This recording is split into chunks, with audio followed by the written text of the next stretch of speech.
बातमी रायगडमधून रायगडमध्ये अंबा नदीला पूर आलेला आहे। नागोठणे शहराला पुराचा वेढा बसलाय। पुरामुळे व्यापाऱ्यांचं मोठं नुकसान झालंय। काही दुकानांमध्ये पुराचं पाणी शिरलेलं आहे, त्यामुळे मोठ्या प्रमाणात दुकानातील सामान हे भिजलेलं आहे, त्यामुळे व्यापाऱ्यांचं मोठ्या प्रमाणात नुकसान झालंय। काही दुकानांमध्ये अनेक वस्तू कुजलेल्या स्थितीमध्ये दिसतायत। व्यापाऱ्यांशी बातचीत केली आहे आमचे प्रतिनिधी अजेश नाडकर यांनी। पाहूयात। मागील 3 दिवसापासून नागोठणे बाजारपेठेत जे आहे ते अंबा नदीच्या पुराचं पाणी आहे।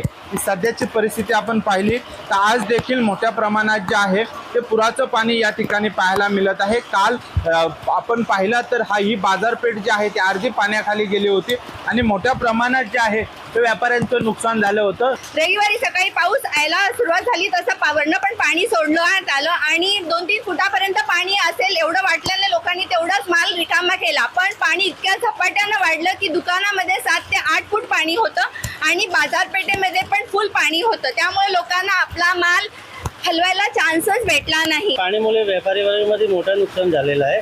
त्याचे अजून काही हिसाब पण लावू शकत नाही। अंदाजे भरपूर नुकसान आहे। व्यापारी प्रत्येक दुकानाला 7-7 फूट पाणी आलेलं आहे। पण आता परिस्थिती अशी आहे की अजून पाणी उतरत खाली जात नाही, म्हणून अजून नुकसानचं काय किती पडतं ते आकडे अजून काढायला अजून सुरुवात झाली नाही, आता होईल। 26 पासून मला वाटतं दुसरा मोठा पूर आलेला आहे आणि मोठा फटका बसलेला आहे की अचानक पाण्यामुळे वाढल्यामुळे तर आता ह्याच्या पुढे आता काय करायचा मोठा प्रश्न पडलेला आहे। अजेश नाडकर, जय महाराष्ट्र न्यूज, रायगड।